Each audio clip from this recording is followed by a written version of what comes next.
Assalamualaikum warahmatullahi wabarakatuh. Salam dan bahagia Bapak Ibu guru hebat. Perkenalkan, saya Yajid Wijaya, CGP Angkat dan 8 dari Kabupaten Serang, bertugas di SDN Gambar.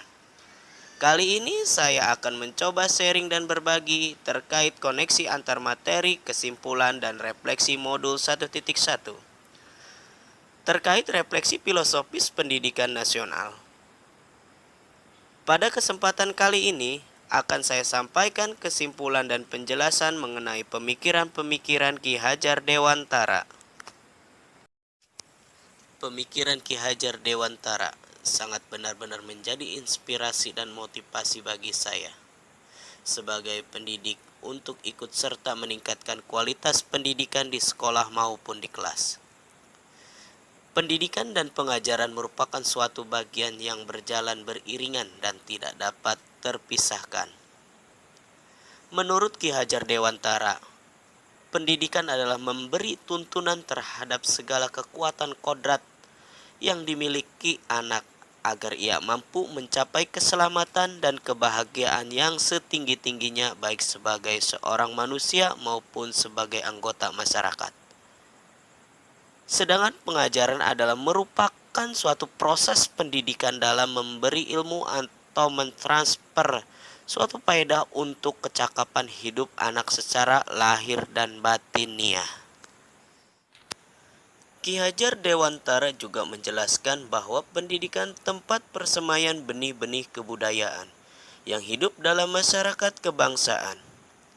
Inti dari filsafat pendidikan Ki Hajar Dewantara adalah sebuah perubahan pendidikan yang harus terus bergerak berdasarkan garis edarnya, seperti planet-planet yang bergerak berdasarkan gaya gravitasi dan garis edarnya. Adanya 3 kerangka perubahan besar menurut Ki Hajar Dewantara. Yang pertama, kodrat keadaan. Adanya kodrat alam dan kodrat zaman. Yang kedua, prinsip perubahan, adanya asas trikon, kontinuitas, konvergensi, dan konsentris. Ketiga, dan apa yang diharapkan harus berubah. Atas dasar filsafat pendidikan Ki Hajar Dewantara, yaitu budi pekerti pada anak-anak didik kita. Mari kita bahas dan perdalam satu persatu. Kodrat keadaan, Ki Hajar Dewantara menyampaikan dan mengingatkan kita semua sebagai pendidik untuk tetap semangat dan terbuka dalam mengikuti perkembangan zaman yang ada. Namun, hal yang baru itu belum tentu baik. Jadi perlu adanya penyelarasan dan keseimbangan zaman. Karena bangsa Indonesia banyak sekali potensi-potensi yang terkait budaya sosial kultural yang bisa dijadikan sebagai bahan dan sumber belajar bagi anak.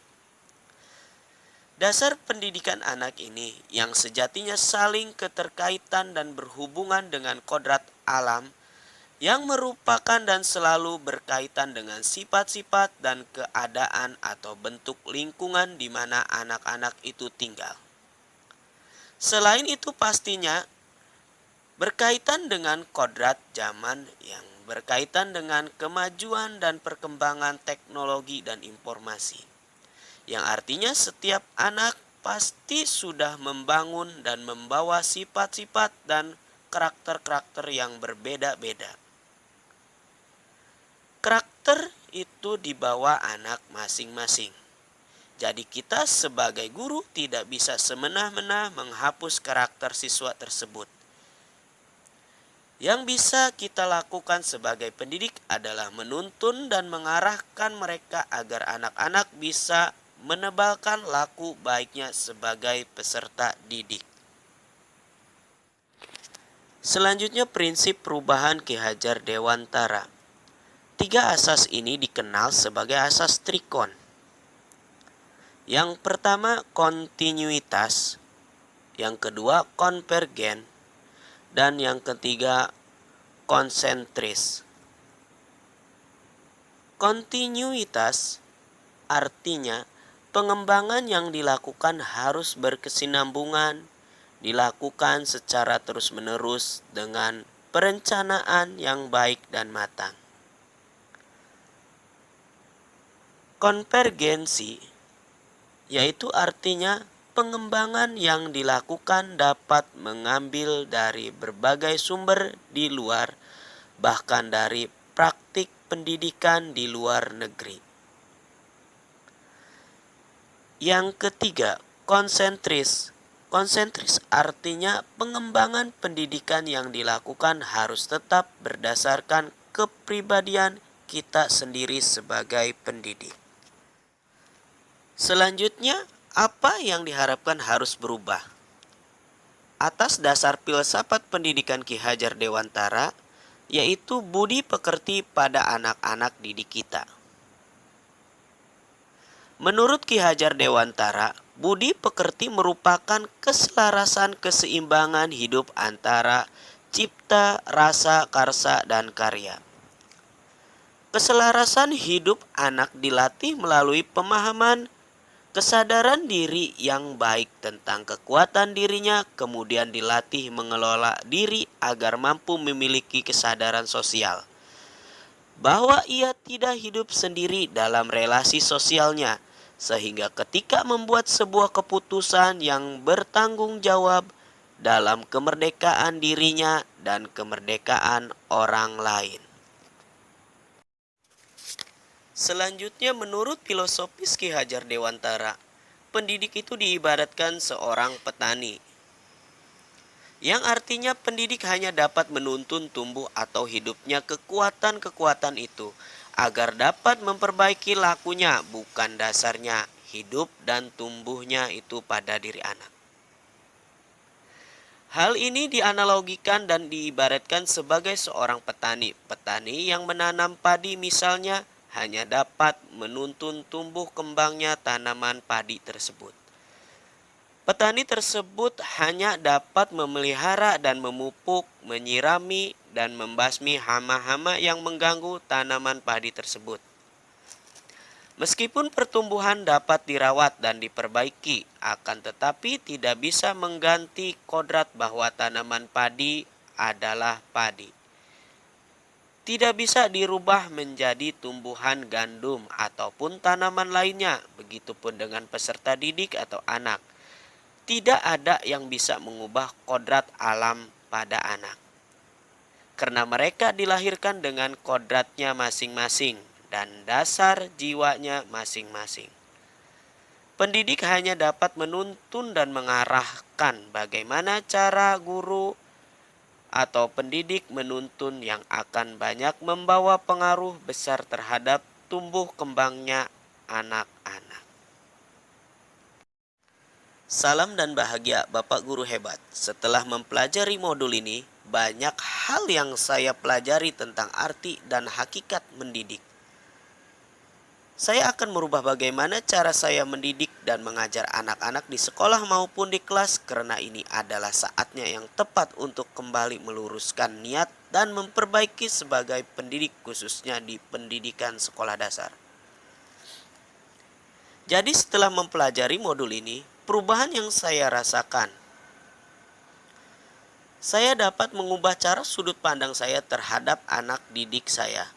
Saya akan menuntun mereka mengeksplorasi pengetahuan dan pemahaman mereka dari pengalaman belajar yang mereka lakukan di sekolah maupun di kelas.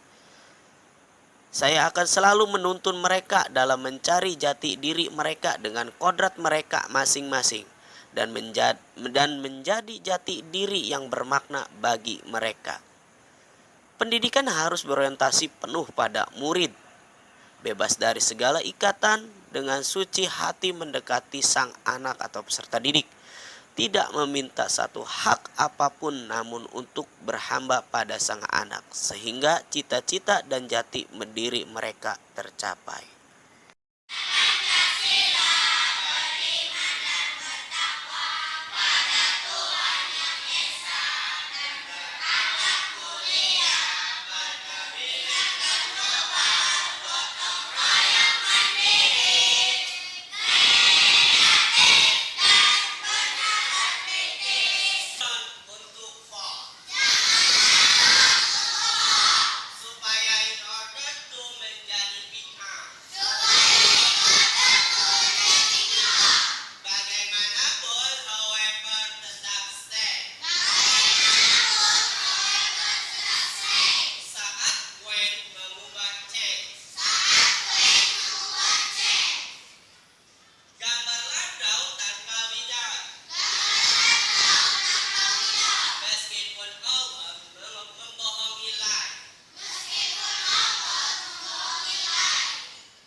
Bapak Ibu guru hebat semua untuk selalu berupaya demi menciptakan pendidikan yang berorientasi penuh pada siswa.